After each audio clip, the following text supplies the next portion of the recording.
Hi, I'm your host, Kirsten Quinn, and you're watching the Philadelphia Cultural Forum on CCP TV, Community College of Philadelphia's Emmy-nominated educational channel. Tonight's guest is Celeste M. Walker, an actor, director, private consultant, writer, and educator. She has a Master of Fine Arts degree in acting from the Actors Studio Drama School at the New School University in New York. Ms. Walker serves as a liaison for the Philadelphia chapter of the New School Alumni Association and is a member of Actors Equity. She is a past member of the National Association of Women Business Owners in the Greater Philadelphia chapter and has done many innovative projects for women in business. She is also a nominator and site visitor for the Barrymore Awards of the Theater Alliance of Greater Philadelphia. In addition to all of this, Celeste works as an adjunct professor of integrated studies at Arcadia University, teaches at Montgomery County Community College, and here at Community College of Philadelphia. She performs with and is a teaching artist with Philly Senior Stage, creating programs for residents in senior living communities. And Celeste has done a great deal of work with law practitioners and also teaches acting to the prison population. Celeste will share her work with us tonight, including an excerpt from her one-woman show, Colette, My Evil Twin, and a piece from Inside Out, which relates to her class, Acting Behind the Walls. Please welcome the very gifted Celeste M. Walker to the show. Hi, Celeste. Hi. Thank you so much for being here today. Thanks for having me, Kirsten. Oh, this is very exciting for all of us. You have so much going on and you do so many things and bring acting not only to acting classes, which you do, and in your writing and your performance work, but you also bring it to various other areas like business and using that in other areas and showing how to do that, because a lot of people just think of acting as confined to the stage or the screen, but you're also doing a lot out there for other groups and introducing it into their lives. Definitely. Yeah. I think that the skills that you and I both know, the skills you learn in an acting program or in an acting class, are skills that you need in everyday life, in business, in interaction with other people in social situations, and it really allows you to work as a team. Yeah. Because anytime you work on an acting project, you're working with an ensemble, Yes. and you're solving problems and you're communicating. Yeah. So, yeah.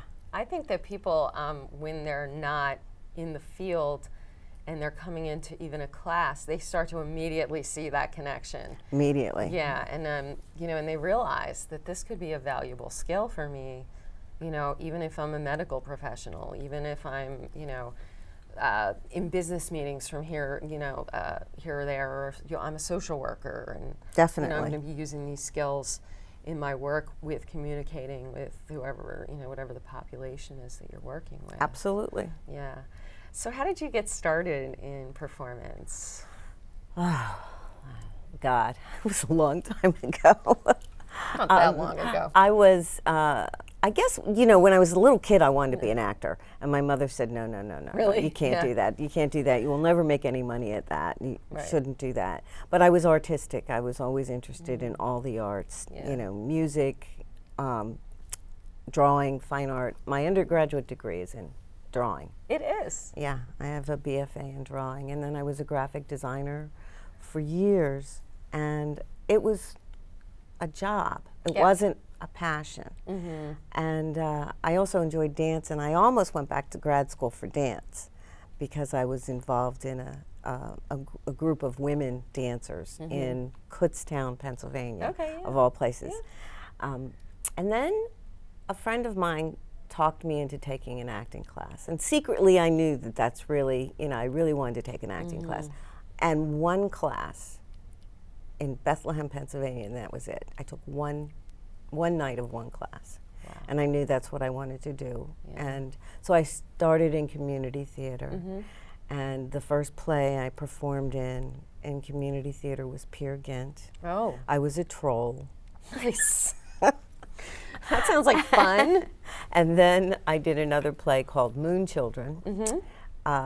And I would take classes Yeah. while I was, doing community theater, and then my friends and I started a theater company ourselves called the Theater Outlet, and we got a pretty good reputation in the Lehigh Valley, and I was with them for about 6 or 7 years until I went to Villanova because I knew I needed training. Yes. I feel the same way. I mean, this all resonates with me. I was in community theater and taking classes and doing all that you're talking about. I needed some formalized training. Yeah.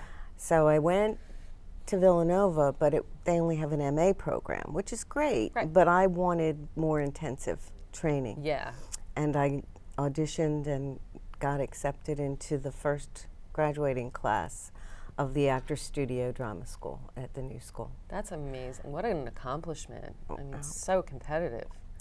Well, and it was, it was a huge, it was a huge program to start. Yeah, it was a big undertaking. We had a large class. Did you? We had a lot of people in my class. There was a playwriting, a directing, and an acting track. Okay. And you could even dual. You could have, my roommate in grad school was an actor and a playwright. Really? So she got a dual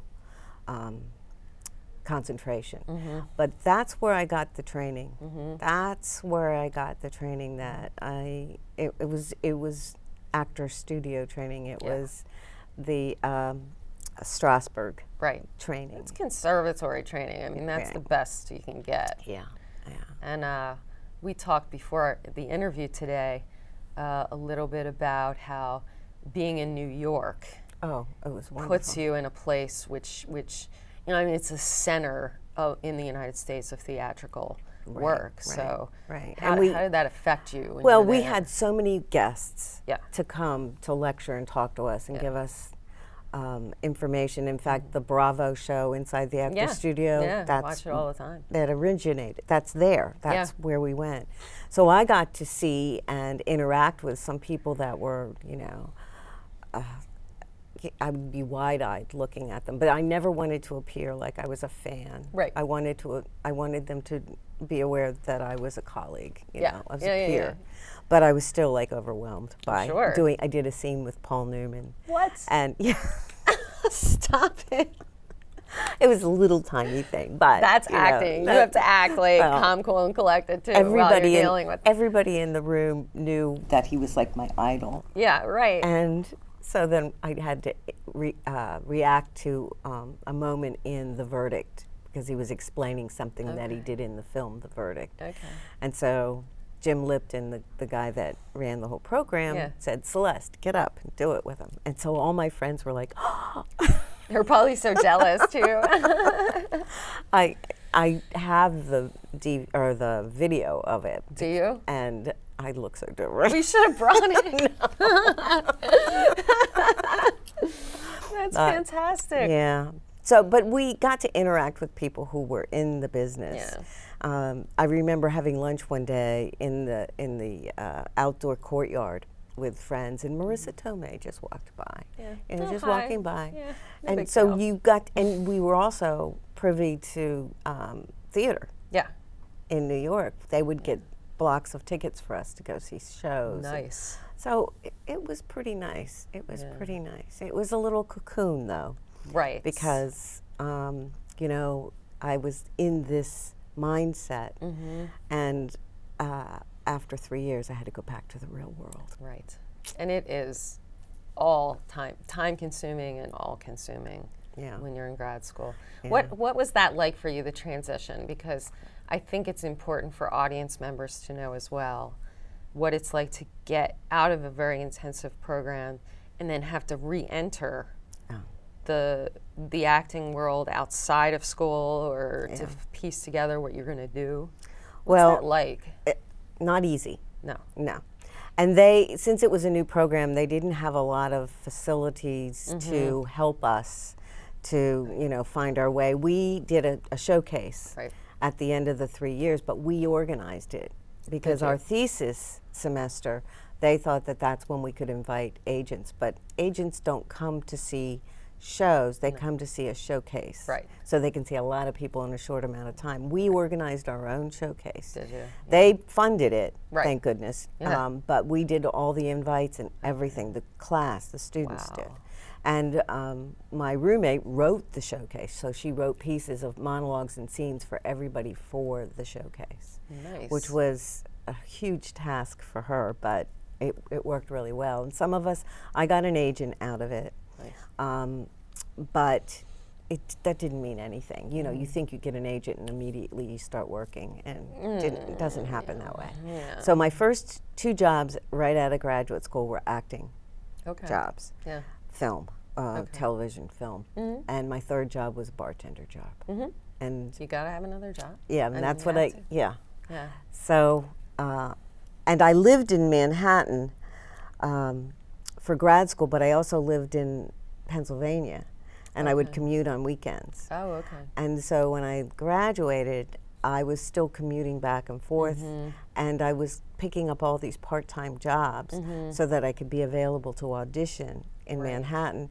And I was spending so much time with the part-time jobs to be able to support my ability to audition that I had to give that up because Did it was you? I was doing too much work outside of my Right. area.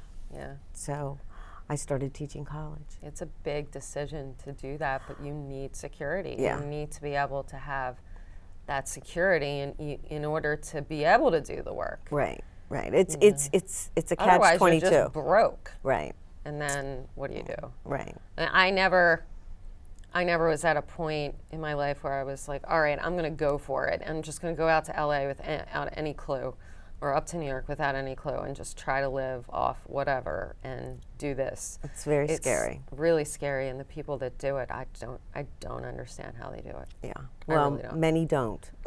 Most people don't. Most aren't people don't. able to it. It's No. very, very. When I, teach people in an acting class, a lot of times the first thing they say is, "So what have I seen you in?" Yeah. And they think that if you're an actor and if you haven't been in some famous Right. film or something, then you're not really an actor. And I try to educate people and let them know that there's far more actors out there than there are famous Yeah. people. And what is it, 2%? 2% that are yeah. famous. Yeah. It's- Yeah. Yeah, you got to learn that yourself too. It's hard to convey that.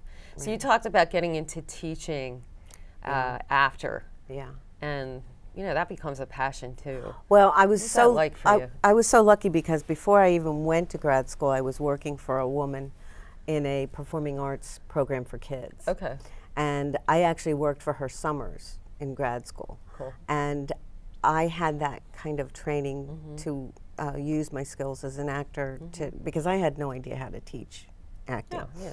But I learned by doing, and she gave me a chance Yeah. to do this. And then I got a phone call from a professor at the University of Scranton out of the blue, and a friend of mine had recommended me to teach a course there. And then I got a phone call from Charlie Richter from Muhlenberg College.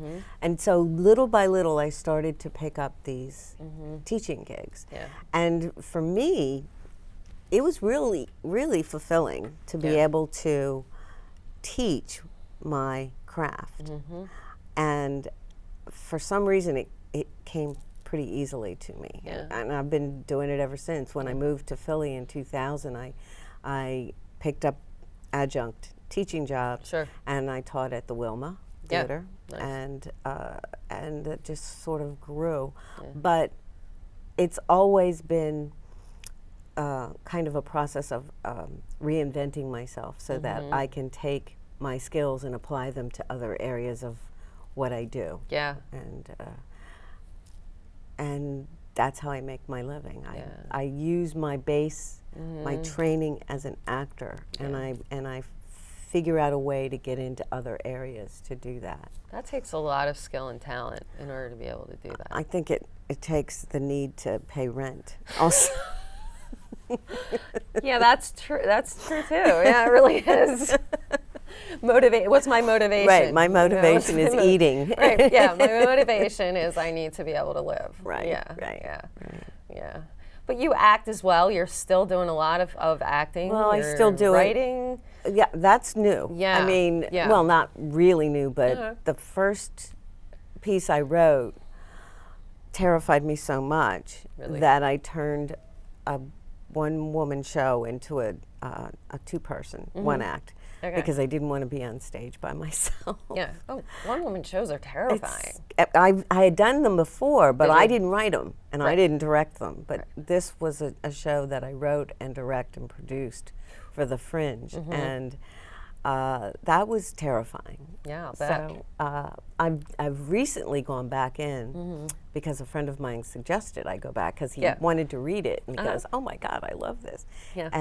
But I had already been writing a few other things. Okay. But they all sort of need to come together into the original piece, the original solo show. And this is Colette, my evil twin. This is Colette, my evil twin.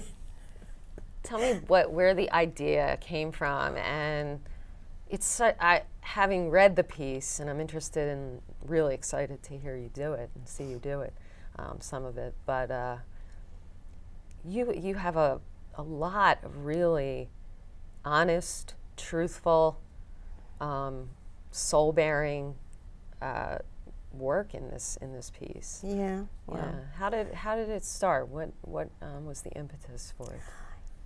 I used to journal all the time. Yeah. I used to write, I have a bunch of diaries. Yeah. And I guess it started from journaling about something. Yeah. And then I just decided I wanted to keep going with it because of the Fringe Festival. Yeah. Because I knew that that was an opportunity for me to do something and produce something that I could call my own. And I had a deadline because I said I was going to do it. I did my application, so then I had to finish it. Yeah, right. And that was my motivator for finishing it, the fact that I'm on the bill. I got to get it done. Yeah.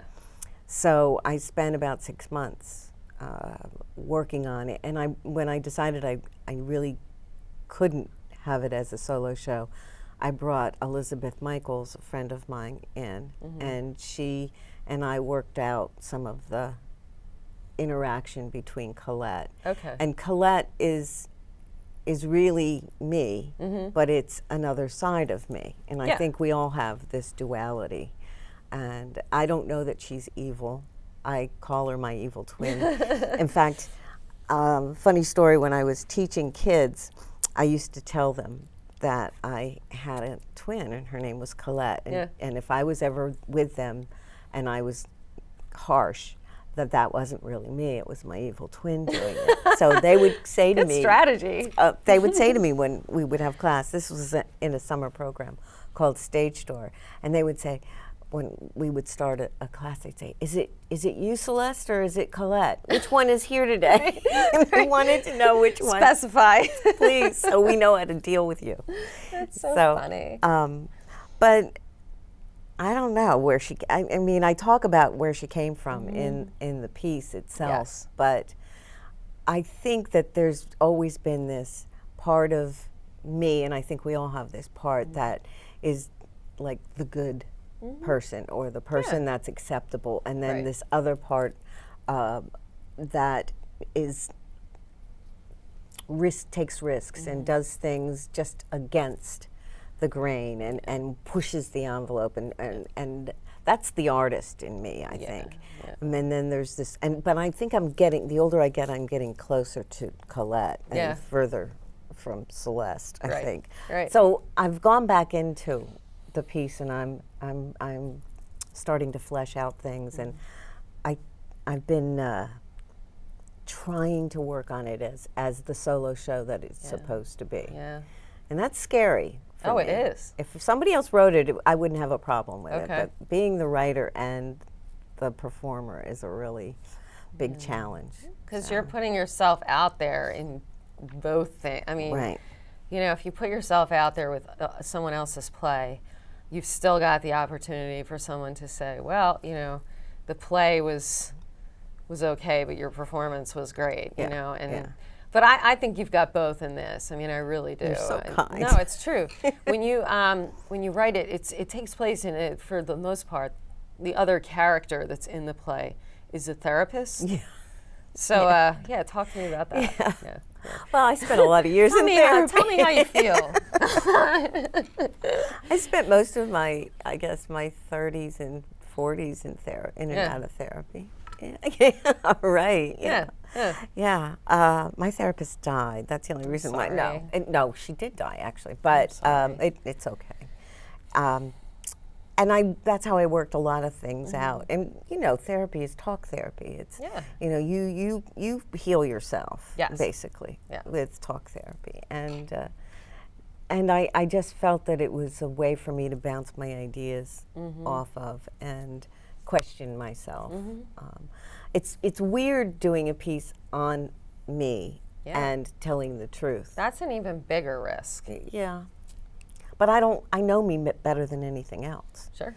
So, and they say that when people start writing, they usually write about themselves. And I have a lot of material because I've lived a long time and I've done a lot of strange things. Yeah, and you've lived your life and you have so many experiences to draw on. Yeah. When people say write what you know, I mean, there's a good reason they say it. Yeah. But it's also very difficult to bear yourself that way in front of an audience. Yeah. I would think. And it wasn't as hard as I thought it would really? Be. Because as an actor that there's still there's a safety about acting and performing. That's there true. is still there's something that I feel safer on stage than anywhere else. Do you? Yeah.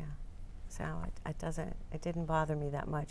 There are things that while my mom was alive, I wouldn't put in the play. Yeah. But my parents didn't see this when I did it anyway. Yeah. But there are things that a friend of mine who's a playwright said, go to those places that scare you. And I haven't scared myself enough yet. I still have a few places I need to go. Really? Set it up for us a little bit. The piece begins with the beginning of a therapy session, but it's sort of an encounter session. An encounter session. God, that is so like 70s. No, but it's a group therapy session. So there are other people in the session. And my character's being introduced to the group by the therapist. Okay. So she knows she's going to be talking to her therapist, but she's also talking to other people. Yeah. And who the audience is. The audience is the rest of the session. Okay. In fact, when I staged this originally, I would have people from the audience come and sit on stage. That's a good idea. And they were all plants. Yeah. Because I didn't want people don't necessarily want to do that. Right. So I would have like former students of mine be in the therapy session. That must have been fun for them too. I don't know. It might have been scary for them. I don't know. Good experience. It was fun though. for me. I felt so safe. I had all these people around. Yeah. If anything you can do to make a one-woman show a little bit less harrowing and scary, do it. Yeah. So let's take a look at this piece from Colette, My Evil Twin. Remind me again, how do I begin? Begin at the beginning. Tell the truth without judgment. You're here to tell a story, so begin with the truth. What if I don't have anything to say? It's a little late to start thinking about that. Okay, let's get this thing started. Hello, how are you? Thanks for coming. Are you going to begin? Oh, I am sorry. No, I'm not sorry. Never apologize. Can I start over? No, just kidding. I know what you're thinking. Where's the evil twin, right? Am I right? No? Okay. So maybe you're asking yourselves, who is Colette? Well, she's not me. She is me. She's part of me. She's the best part of me, the worst part of me. No, not the worst part, the honest part. She looks just like me, but wouldn't be caught dead in my skin. She's direct. No, she's blunt. Right.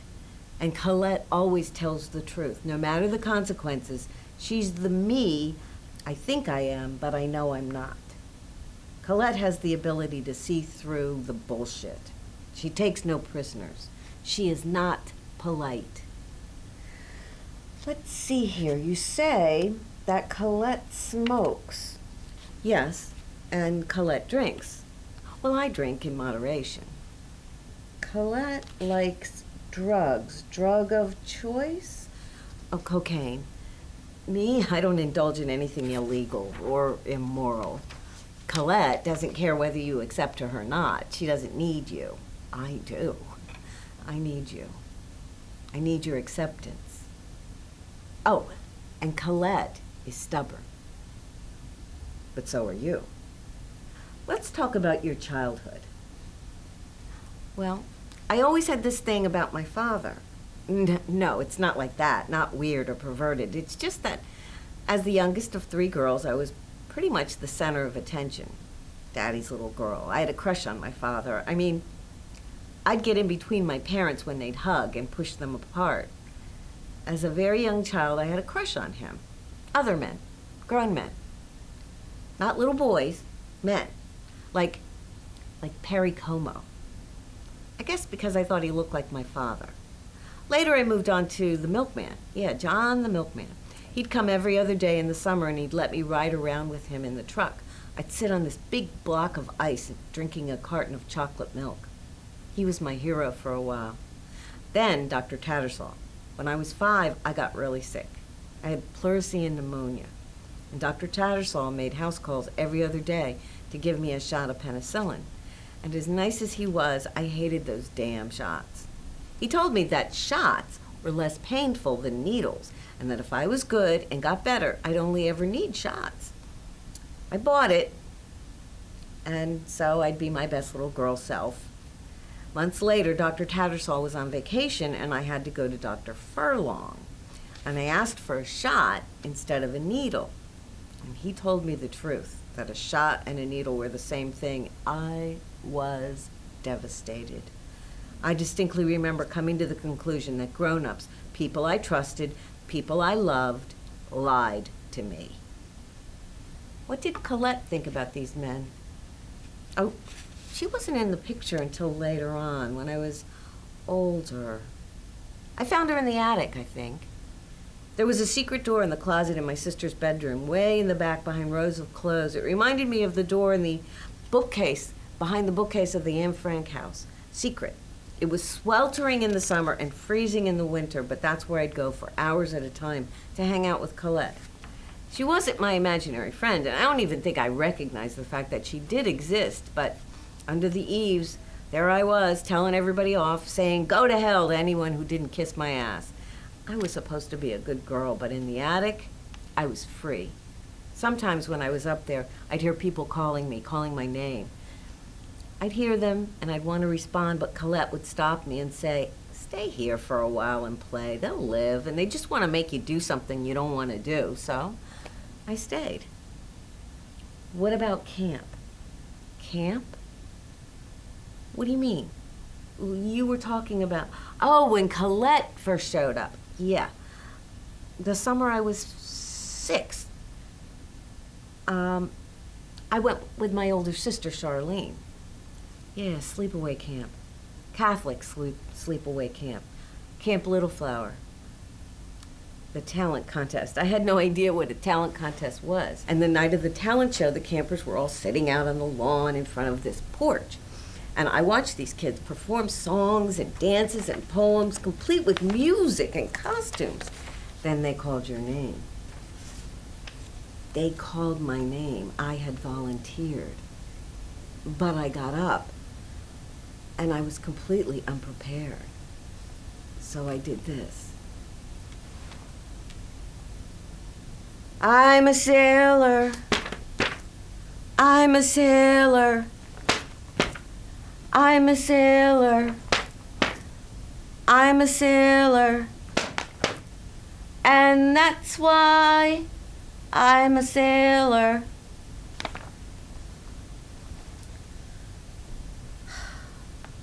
I stood there and looked out at all the campers.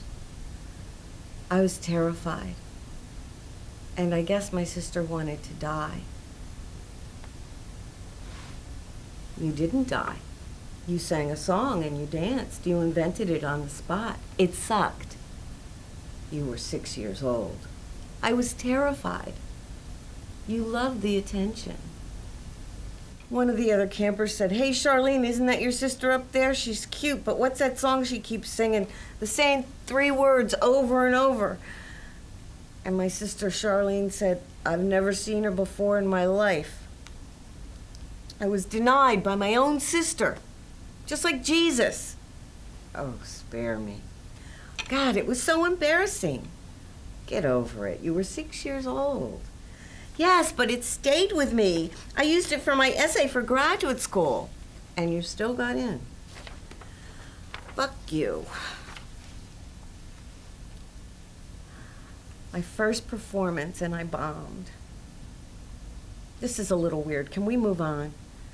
Okay, where did you come up with the name? You mean Colette? Yeah. I was in college taking a photography course and doing an extra credit project on self-portrait series. There was this one shot with attitude.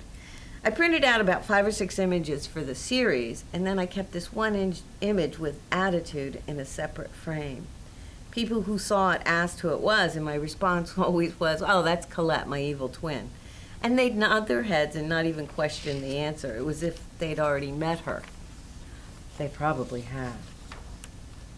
Has Colette ever left you hanging? What about those dark years, the deviant times, the self-destructive stuff? Your friends were afraid for you. You almost died. Were you out of control? Maybe. What is control? I know there are lots of ways to be in control. You can control your surroundings. You can control how much you give or don't give to yourself and others. You can... I gave up control of my own existence for men in the past. Let me try and figure this out. Before Colette, there was Daddy's little girl getting all the attention. I didn't have to do anything but just be. My daddy loved me unconditionally, or so I thought. Were you afraid of your father? Yeah. Well, he was very demanding and very rigid, very domineering. His word was gospel. He was a traditional Italian patriarch in a house full of women. I wanted to please him, but I didn't always agree with him, which led to fights. If I disagreed, I had to show evidence that his ideas were incorrect. I felt trapped. I wanted to have my own ideas, my own thoughts, my own opinions. He told me I was too young to have my own opinions. You couldn't be yourself and get unconditional acceptance. You had to give something up in order to get his approval. I had to be a good girl. And Colette was not the good girl. She was the evil twin. By definition, evil is defined as morally bad or wrong, wicked, anything that causes pain. So talk about the men. In grad school, I had to write a monologue about a painful event in my life. I wrote about Rick. I'm still putting it off, aren't I? It's so long ago, but the scars are still there. Some are visible, like the one on my face. It's barely noticeable, but you almost killed me. You picked up the tripod and smashed me in the face. I couldn't see. There was something in my eyes. It was warm. I could taste it. You picked me up and carried me down the hall to the bathroom. I think I must have passed out. I remember the blood. It was everywhere. I couldn't see through the blood. And then something cold on my face, a washcloth. And you kept saying, "Oh, I'm so sorry, baby. Oh, baby, I'm so sorry." What else? For some reason, I thought I remembered you carrying me down the steps, but no, that's a false memory. That's what I told everyone else. I perfected it after a while. Christ, I even started to believe it. I'd say, well, I was coming home from the store and parked out on Main Street right in front of the apartment so I could unload, and right at that spot where the curb is high, you know the place.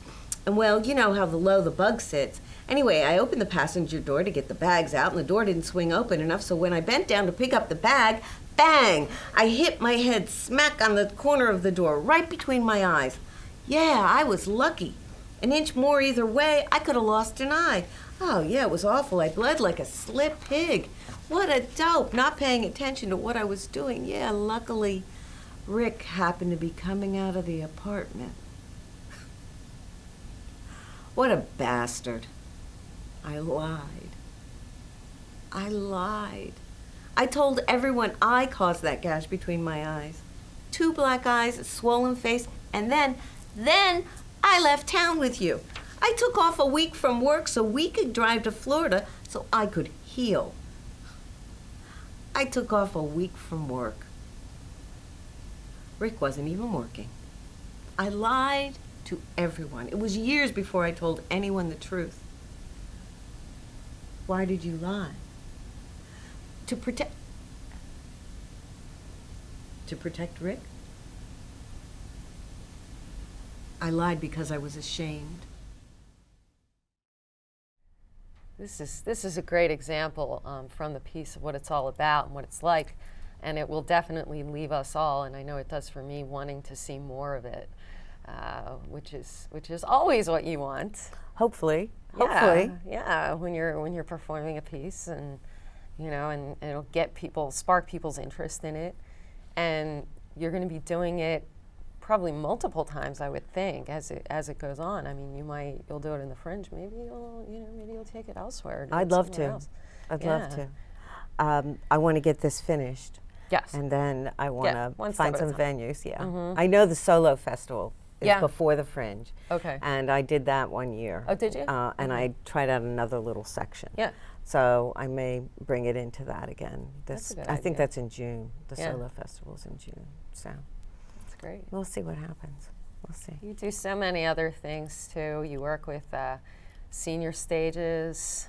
There's a couple of other folks I've met that do that. That's got to be a great experience. I love it. I love working with populations who are not traditional students of acting. And I teach a college course called Shakespeare on Stage with seniors, where we work on Shakespeare, the college students, and then we go and work with seniors with memory issues. Okay. And we work on the same scenes with them, and my students act with the senior citizens. Nice. And we do a final reading for a small audience at the end of the semester. And it's life-altering for my students. Yeah. They have an experience that is so, well, first of all, they don't necessarily consider senior citizens, and for want of a better word, people. Mm-hmm. They're old people. They're Right. not people like you and me. Right. And this experience opens up the whole idea that there's not that much difference, except for not being able to get around as much. Yeah. So it's a great experience for them. I do this at Arcadia University, and we have this whole global initiative. Right. So it's part of that. And then I work with the prison population. And those two populations are sort of invisible populations. Yeah, they are. And they have a lot in common. Yeah. And I like to bring my students into that population with acting as well. Yeah. I also work with lawyers, teaching acting techniques with lawyers. I just worked with a group of nonprofits in the healthcare arena, and I work with psychologists, lots of different populations, and teaching them the craft, parts of the craft. Yeah, right. It goes back to what we started out with about how you bring acting into people that aren't necessarily aware of how acting would help them in some way in their careers, because it's very different from going into the field. Yeah. What are some of the reactions that they have to it? Like, if you were to think off the top of your head, some of the best. People usually think that when you're an actor, number one, you're famous, which you're not. Right. And number two, that it's all about learning lines. Right. They don't realize the layers of character that have to go into it. They don't understand that a character has to have a circumstance and an objective and all the different things that go into just saying words, and that acting is reacting and listening and very physical, and they just they don't understand until they start to peel away the onion, and then the more they peel it away, the more layers they find. Right. And I love watching that experience. Yeah. So I'd rather be on the stage, but if I'm not, I'd rather be in a classroom. Yeah. You know. And with so many different populations. I like working with varied populations. Yeah. I thought when I got my degree I was only going to work in a theater program. Yeah. But that didn't work.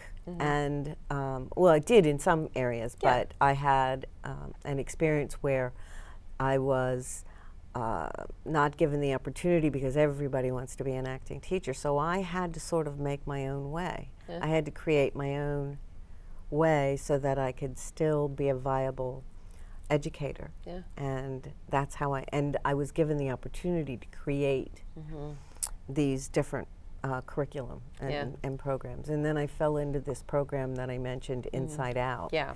I had to go through a facilitator training for that. Okay. And I had to have it approved that I could use that training to teach an acting class. Okay. Tell us about Inside Out. What is that? Inside Out is a program that was begun at Temple Okay. back in the mid-90s by a woman named Lori Pompa. Okay. And she was a criminal justice professor. And she used to bring her students to visit incarcerated people just, you know, once or twice during a semester. And one day a lifer said to her, you know, this is such a great experience because they would have these conversations about social justice. Yeah. And he said, you should turn this into a course. Yeah. So she did.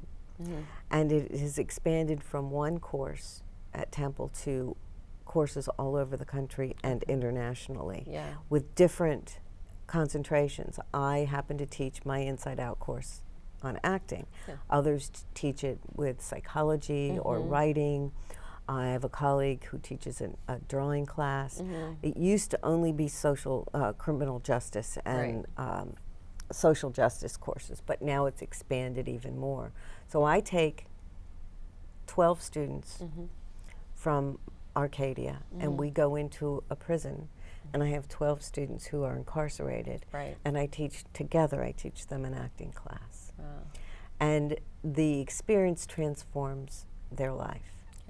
The outside students, which is the students from the college, they're called the outside students.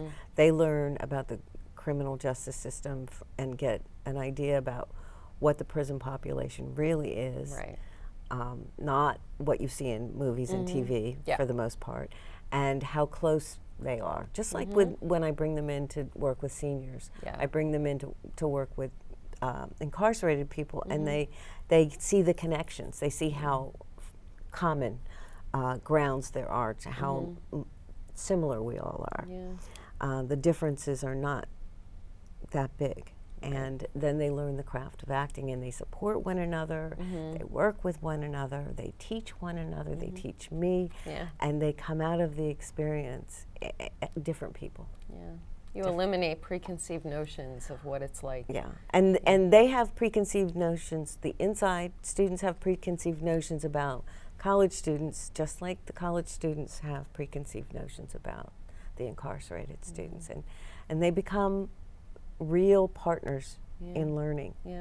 And there are a bunch of rules in the program. You can't use last names, you can't tell personal information, there's no physical touching, and there's no contact after the program. But the learning that takes place is incredible. And I always cry. Because I'm sure you do. I would too. I get very invested, and the final day of class is a performance, and the students come together and perform, and then there's a graduation ceremony for the inside students, and it's just a phenomenal program. I'm so lucky to be able to do it. Sounds really positive. It is. I've only had positive experiences with it. This semester actually I'm in a women's prison for the first time. I've only ever taught in male prisons until now, so I'm in Riverside, which is part of the complex on State Road in Philly. How is that different from working with the men? Or is it? Well, we're only 3 weeks in. But the reactions to things are, there's usually never a problem with discussion, but the reactions of the women they're more, how can I say this? They need more forgiveness. Okay. They don't believe they're forgivable. Really? Whereas the men need more redemption. Okay. It's a slightly different take Yeah. on it, but they all know that they need to better themselves. They don't want to go back. Right. And they're doing everything they can to educate themselves and to find other ways of dealing with life. What a great gift to them. It's a gift to me too. Yeah. It's a gift. So you're going to read something for us, Sure. and maybe just like we did with Colette, maybe give us a little bit of background on it and how this emerged from inside out. When I teach, I always ask my students to journal. Right. And I want them to write about the experience Right. that they're having. And so what I'm going to be reading is some parts of journals that both inside and outside students wrote Nice. for me. Great. So I'm going to read something that was written by a student named Nafis. He says, "Wow, this has been a very unpredictable 11 weeks. I never thought I could become so open and comfortable with people I hardly know. That includes inside and outside students. This is a great feeling to connect with people doing something that I thought was so foreign to me, acting. I thought of myself as being a real dude and felt acting was fake. I haven't accomplished many things in my life, but this experience I will hold close." That's one. There's a real beauty in being part of a group of people working together to produce something that couldn't otherwise be done, but for everyone's contribution. In theater, I believe this is called ensemble. Yeah. In church, congregation. As a group, we are not quite there yet, but we are moving in the right direction. And he continues, this is by Michael. When I'm an active participant, I find it quite exhilarating, trying to accomplish the assigned task in an exercise. I also enjoy watching the other students and analyzing their actions to determine what they're trying to do. When class is over, I'm usually walking on air, sort of like a runner's high, Nice. for the rest of the day. I go to bed at night feeling as though my life has been made richer by the experience. Could you want, I know, what more do you want from people? This is another, this is from another participant. This summer, I participated in my first acting class, which also happened to be an inside-out class. This means that not only was I learning how to act for the first time, but I was also meeting people who are incarcerated or inside for the first time as well. While I have visited prisons before, I have never, until this point in my life, gotten to really know the people inside them. Similarly, I've read plays before and acted them out in English classes, but I never really acted. This class changed my perspective and opinions in both of these aspects of my life. So these people went through changes that they'll stay with them for the rest of their lives. Yeah. The first Really two people, powerful. it is, it's very powerful. The first two were both incarcerated students, Okay. and the last one was a outside student. So they come into it with preconceived ideas about the other and preconceived ideas about acting and the craft of acting. And they go out with this whole new set of perspectives. I said in a, a meeting that I was at that my outside students became very protective of the inside students. Did they? And if anybody said anything negative about them, they would be ready to defend them. Yeah, yeah. They are vulnerable, you know. I mean, given their circumstances and how difficult it must be to be inside. Yeah. You know, it's to have people to protect them is something that they probably, or maybe, haven't experienced in a long time. Well, I had one student say to me, not from this particular class, from another class, he said, "Nobody has ever been kind to me outside of my family in my whole life until you." What? Can you imagine that? Yeah, yeah. And that student wrote that in a journal. Yeah. So I had another student who, he was an inside student, and he thought it was a big joke in the very beginning. And then one day, for some reason, we did this one exercise, and it had to do with looking into the eyes of your partner. And something clicked in him. And he started to read plays. And he became a voracious reader. He liked reading anyway. Yeah. But every week in class, he would ask me to bring him another play beyond the selection that we were working on. Yeah. And now he's a pastor. Huh. And I found out that in a very roundabout way. Yeah. But he was paroled, Uh-huh. and he got out, and he completely changed his life. How about that? And it had to do, and he wrote about it in his journals, that the more he read, and he mainly read August Wilson plays, because that was some of the work that he was working on in class, and he's completely changed his perspective on life. Yeah. And being a pastor definitely incorporates those acting skills. Absolutely. For sure. I mean, vocally, physically, intention-wise, you know, and being able to convey to the audience very powerful messages. Yeah. And that's something he learned from you. Well, he learned from the class. I also had an acting major in the class, and everybody looked up to this guy. Really? And he was a double major. He was theater and criminal justice, and he wants to be a state cop, the actor. And they would come in and they would want to reach where he was every week. They would see what he would do, and he would raise the bar for them. Okay. And they would want to stretch what they were doing so that they could meet him. That's cool. And he wasn't even trying. Yeah. You know. Yeah. It's just a wonderful experience, and like I said, I'm only a couple weeks in with the women's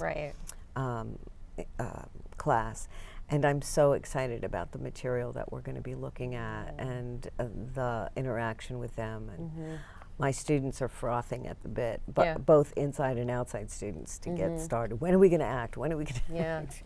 What are some of the exercises you do, and some of you mentioned August Wilson, some of the playwrights you might be working with now? When I work with the men, I use August Wilson. I do Fences. Okay. I do One Flew Over the Cuckoo's Nest. Yeah.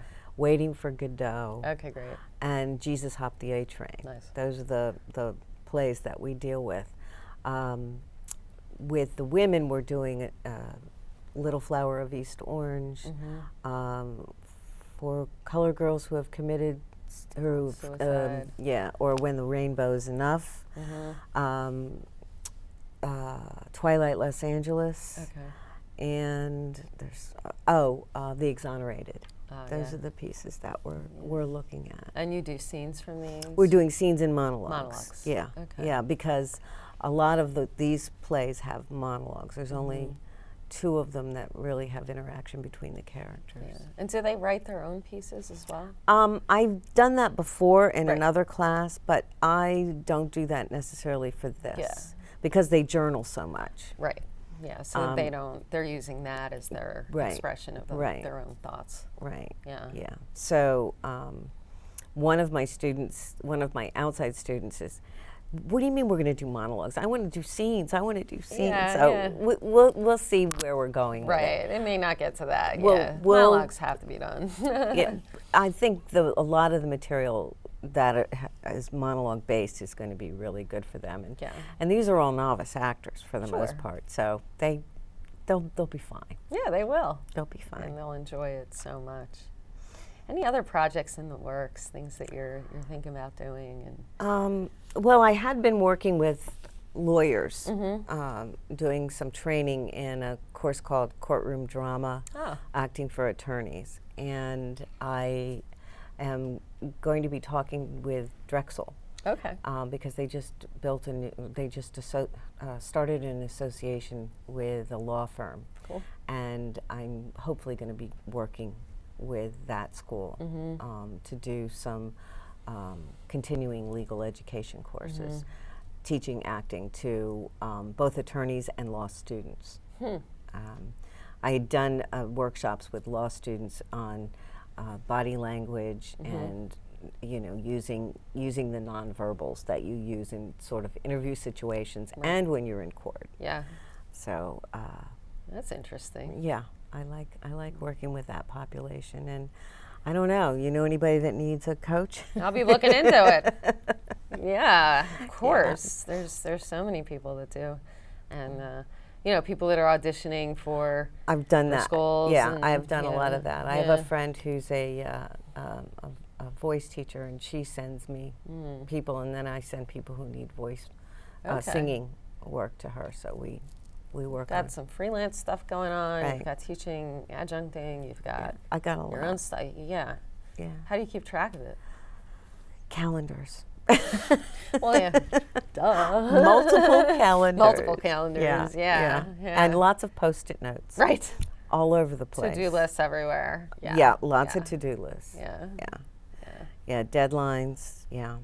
I'm writing a chapter in a book. I'm proposing something for a conference. I don't know. I'm crazy. I guess when I'm doing it, it doesn't seem like a lot, but I guess when you sit back and list everything, I don't know. It's pretty I amazing. would be a very unhappy person if I wasn't busy. Yeah. Or I would just sit at home and watch movies all the time. Right. Which can be good sometimes. Yeah, it's good sometimes, but you do got to get out. But yeah. Well, you do a lot. You really do. And it's very impressive work that you're doing. You're really touching a lot of people's lives. You're doing it through your acting. You're doing it through your writing. You're doing it through your teaching. You're doing it through coaching. You're freelancing. I mean, if you look at the body of work that you're doing, it's when I was looking at it, it's pretty astounding. Yeah, well, I've been around a long time, Kirsten. You're great. And we're so lucky to have you on the show. And I so appreciate you being here. And, we'll be looking out for you. I'll get that Fringe booklet and find out when you're going to be performing. Okay. And, well, see, now I have to do it. Yeah, you have to. I said it out loud here. Yeah, and and beyond. I mean, it's how can we? Where can we find you? I know you work for the Theater Alliance, the Philadelphia Theater. Yeah, I don't do that anymore. Or Theater Philadelphia, rather. I don't do that anymore. You're not doing that I now? used to. That got to be too much. Going to see the plays and doing all the other things, it got to be too much. Yeah. But you can find me on LinkedIn or Facebook. Okay. Or Great. I have a website, but okay. it needs to be updated. It's Sure. like about 6 years worth of updates need to be, Yeah. and I don't know how to do code. Right. So. And when you're so busy, it's really hard to do that. But my email address is on my website, which is Okay. just celestewalker.com. Okay, great. Maybe some people that need a coach could go to that and email Celeste. Yeah. Excellent. So thank you so much for being here. Thanks for It was a having great interview, me. and you taught us so much. Really, Yeah. really did. And thank you for sharing your work with us too. We're really honored to have you here. So keep your eye out for Celeste, okay? And make sure that you go to see her shows because she's really great. That's all the time we have for tonight, but please join us next time on the Philadelphia Cultural Forum on CCP TV, Community College of Philadelphia's educational channel. Have a great night.